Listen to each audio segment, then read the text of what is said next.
On today's episode of WatchJRGo, I'm having a good day today, guys. I woke up, helped a friend move, went to Riverfest, big party here in Wichita, went over to 100% Jake's house, looked at his breaker panel for some upgrades that he needs to get done, took the helicopter out for a little bit, went garage sailing on the scooter, and then I found out Liftmaster took away our API access to their garage doors.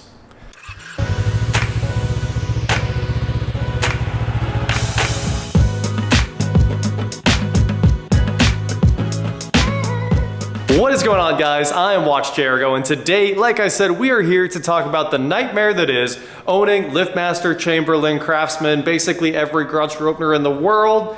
It's all one company at the end of the day, and they really just hate us, and they keep taking away features that we had for years. So we got to talk about a little bit of history because it's important to this. So back in the day, we had boring old Liftmaster openers. And then Liftmaster made a bunch of modules so you could have your opener run on Wi-Fi. And they were really cool. The very first one was like this big rectangle like that. And as soon as if literally all it was like a Raspberry Pi connected to a garage door opener radio with some wires in between it. I mean, they built it all on one circuit board, let's be honest. But that's what it was. And that would let you connect your garage door opener to the internet and use an app to open it. And it was great.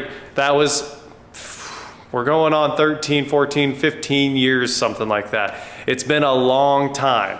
And back then it was really, really cool. The app was simple, the hardware was simple, you knew what it was doing, and it did its job every single time. Then the iPhone got better and better and better, and Apple created HomeKit, a single solution to integrate everything you have in one cool app. I'll show that to you guys right now, just so you can take a look at my home setup in there because it is extensive. We've got the locks, the home pods, the porch lights, the garage door opener, the garage lights, which are actually part of Liftmaster's ecosystem, that they are Liftmaster control, the bedroom, the living room, the kitchen, everything is in there.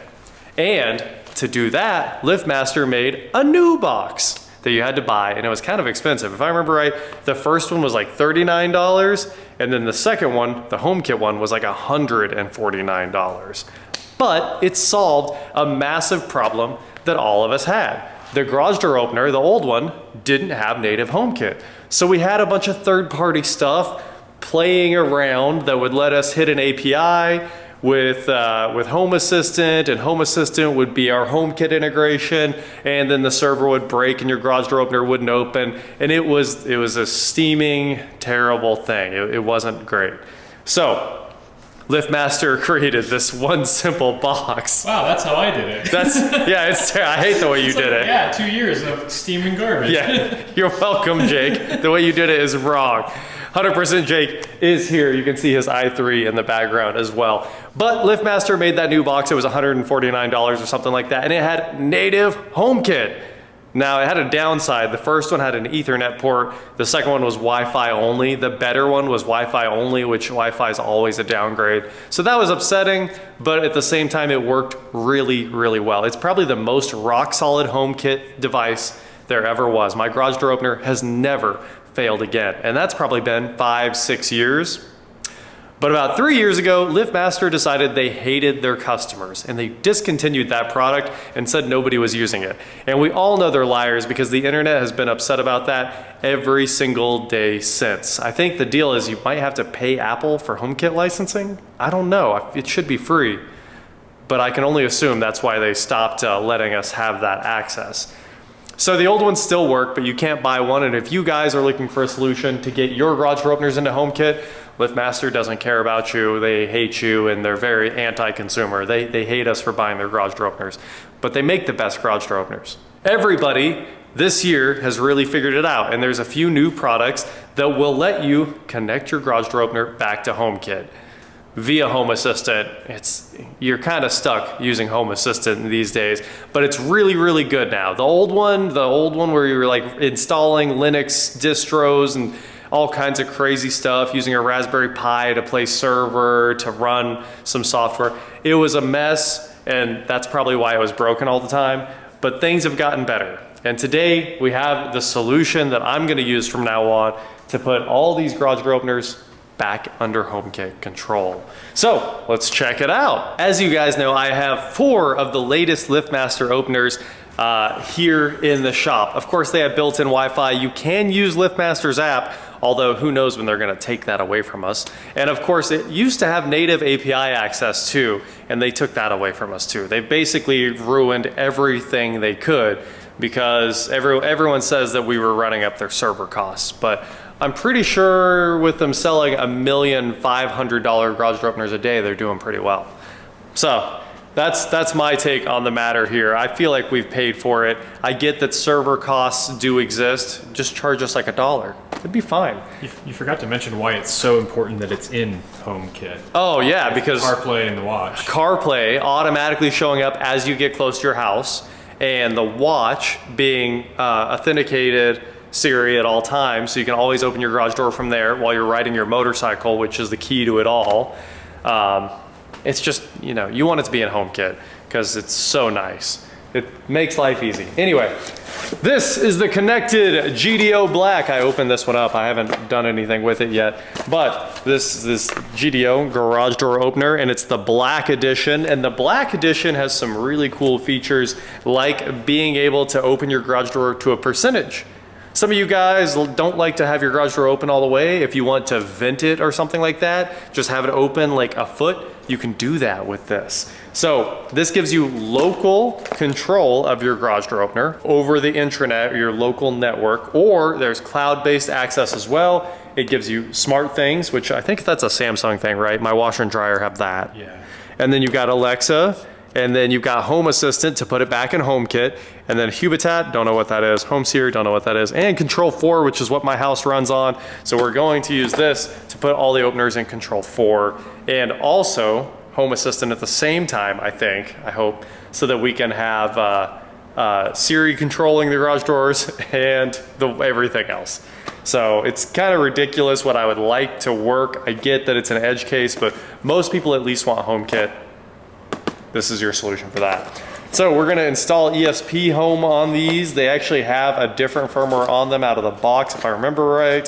And if you have a Liftmaster or Chamberlain or Merlin opener and Craftsman, and you have any of those color buttons in the opener, yellow, purple, or red, and I also think orange, that's what it is. If you have any of those 5 buttons, also brown, it says that there, this will work. And it's like $89. So $89 without a subscription is pretty sweet. So anyway, here's the device and some wire to hook it up to the opener. So 2 garage door opener, we'll hook up those wires right there, just red and white, I think. There's an aux that I think you can use to control whatever you want. So that's pretty cool. You got an extra output there. And, oh, it goes between the wall button. I see how it hooks up. So garage door opener, 2 wires, and then your wall button hooks up to that, and then you add power, and the power is in here. Power, Velcro in there, screws in there, a manual, and a screwdriver. It comes with a screwdriver, that's pretty sweet. I didn't even open up this manual. Should we learn how to do it? I think we just figured it out. Yeah. Now so the important thing here is that this works with Security Plus 2.0. Security Plus 2.0. And that's what the 3 wires are. It intercepts the signal between the serial communication signal between the remote. Do you think it's serial? I thought they gave. I'm pretty sure the wall buttons don't transmit anything anymore, but maybe they do. From what I read, it's serial communications. Okay. Maybe we needed to put an oscilloscope on the wires and listen to it. We could just do do a man in the middle intercept attack. Yes, that's what we need to do. A replay attack. Replay. Well, it's rolling code, so that wouldn't work. Yeah. So I thought, my understanding was they weren't passing anything over the wires. It was just power to the wall button, and the wall button now is only a radio, but it could just be serial too, encrypted somehow because Security Plus. Or a secret third thing. Or a secret third thing. Or a secret third thing. All right, so let's. These instructions are beautiful. Yeah, they did a great job here. They set up as their own Wi-Fi network, and you connect to 192.168.4.1. Steal your identity now. That's it. Now that you know the generic setup IP, you can crack everything. Go to the website. Yeah, just go to the website or install the app, whichever way. And you set these things up. So we're gonna set these things up right now and party here. I'm very excited. Okay, there's a USB port for flashing it and a built-in strobe light. That's cool. What? Does that have a party mode? Yeah, it does. The flashing strobe light, party mode. Depends on what kind of music you're listening to when you shut the garage door. I think the sound of a broken opener. Yeah, so that's right. Let's try to refold the map. It's very difficult to fold maps, as everyone knows. Let's hook this thing up. We have to flash custom firmware to it for Control 4, which is still ESP home. I don't know why, but it says I have to flash it. And we'll go from there. So let's get this thing going. Jake and I have hacked into the mainframe. We're calling this the mainframe. It's a garage door opener. Basically, we just have that hooked up via USB, and then over here you can see that we have our garage door opener black, and I don't know, I guess that's the individual device ID there, and we have our IP address. That is definitely the IP address that we're using, just to cause confusion. And then you have all of these buttons for things you can do. Opening, look at that. That is violent. And it's really bright, way brighter than I thought. Ah, look at this, we got a bunch of cool stuff here. Web server sent open garage door, public positioned 100%, trying to open. But you can also see that it's not currently connected to a door, so it's throwing a bunch of errors until we plug it in. Oh, look at that. Light state on, effect strobe, play sound press. This is really cool. Live logs from the GDO right here. So that's the web interface, just in case you guys wanted to see it. It's running a nice little web server right there on that guy. And USB is only powering it. We are connected via Wi-Fi to the laptop. So look at all your commands. You can lock and unlock the door to shut off the remotes. You can learn. That's the learn button from the wall button there. So if you want to learn another wireless remote, you can just hit the web server and click learn. How cool is that? Turn on and off the light, and garage door position, factory reset, and then there's all your warnings, timings, a lot of cool stuff. That's 98% Wi-Fi signal, that's cool. And of course, we're gonna put the wall button in there. But I did wanna show you guys the interface, sorry about the glare, before we actually hook this thing up to an opener, which we're gonna do right now. You could walk in this shop and we'd forgive you for thinking we were running some kind of IT shop in here. Jake's over here working on BMWs, I'm working on the house. We, for some reason, have the MacBook too, because I thought it was gonna be able to program this, since you program these right in Chrome. You flash the firmware straight out of Chrome. Super, super nice. Anyway, there we go. 4 connected GDO blacks ready to be installed. So let's take the first 2 that go in the house. The other 2 go over here. We're gonna take those first 2 and go hook them up and see what happens. I am pumped to see these come online because I already have them working in Control 4. I did all the stuff on my end. So all that's left is wiring these up, plugging them in, and we should just instantly have control over the doors. I sure am excited. This comes with its own screwdriver because it's gonna make setting this up very easy. So all we're gonna do is install the red and the white on the 2 garage door opener terminals here. I know this seems like a lot of work for something that some people may think is trivial, but having the entire house in one app at the end of the day is definitely not trivial. Everything from security to the garage door openers to no matter what it is I need, you shouldn't have to go to more than one app, and we're getting close to exactly that. So here's our power for this. This goes to the garage door opener. The wall button's gonna come down, and we still haven't even pulled the Ethernet in for the wall buttons. It's coming soon. So eventually those will go sit where they belong, but for now, welcome to my disaster. That's right. All right, so that powered up. Wall button is clearly, these ones are right here. So we just undo these 2.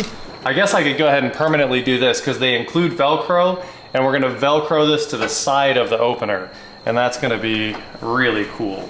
So it'll be nice and integrated, nobody will see anything. You won't even see the extra green light, but I'm gonna go ahead and hook the wall button up real quick too. Make sure that it should, yep, it came back on. All right, so now I think all we should have to do is push the button and this thing will work. So I'm pretty pumped to go push the button. Very exciting stuff. This is exciting stuff, garage doors. All right, security, oh, getting latest settings. Security, locks and sensors, garage door is open. That is a noise. It works! Look at that, IR beams, motion sensor going off. Yeah, we can disable the buttons from right there. If I don't want anyone else to have access that might have a button in their car, we can just shut them off. Okay. So there's close. Heard it lock. Closed, locked. My cue went ahead and said that it's closed too. And, ah, yes. Yes! So now in Control 4, it's just like a couple seconds to add that stuff to a home screen, and we can have all the doors on one screen. Wow. It was a bit of work, but we have solved the problem that MyQ created by taking away what our garage door openers originally had. So I am super excited about that. Now I can open it wherever I'm at and give other people access, and hopefully soon have it back on the CarPlay screen in the truck as well. So there's a lot of different ways to control these openers now, and my favorite one is obviously going to be in Control 4. So we'll have scenes for the garage lights to turn on automatically, the accent lights, as the cars pull in.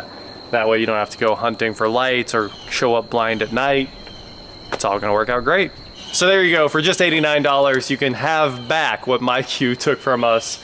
I'm pretty pumped about that, and I just have to finish setting all these up. It'll take me another hour or so, but it was a big problem that had to get checked off. The old garage door opener, the dumb one from the 70s that was on this house, just needed a contact closure, and I had that fixed originally, but when we took that away, well, we had to go through all this work to get it back. That is it for today, guys. Thank you so much for watching. Don't forget to head on over to shop WatchJRGo.com for cool shirts, not like this, or just like this. And please like, share, subscribe, do whatever you want to do, and I will talk to you next time. All right, ignore all these hideous bundles of wire. They won't be around much longer at all. We just have to cut a bunch more sheetrock out and hide a bunch of wires. That's basically what's going on. All the low voltage stuff here, but the connected black is hanging out up there, Velcroed on with those command strips that it comes with. So it's ready to rock and roll, and I can see the status from the motion sensor and control everything remotely. Now it's just go do a little bit of Control 4 programming to turn on the accent lights for 5 to 10 minutes whenever the door opens. Maybe 15. A lot of times the lights don't stay on long enough for you to get everything inside. So 15 minutes, what would you guys do? Let me know in the comments below. How long do you like your garage lights to stay on after the door opens? Jake's over here charging his car, replacing batteries, basically just robbing me. I figured by now you've spent almost $1 charging your car. It's been an hour or two.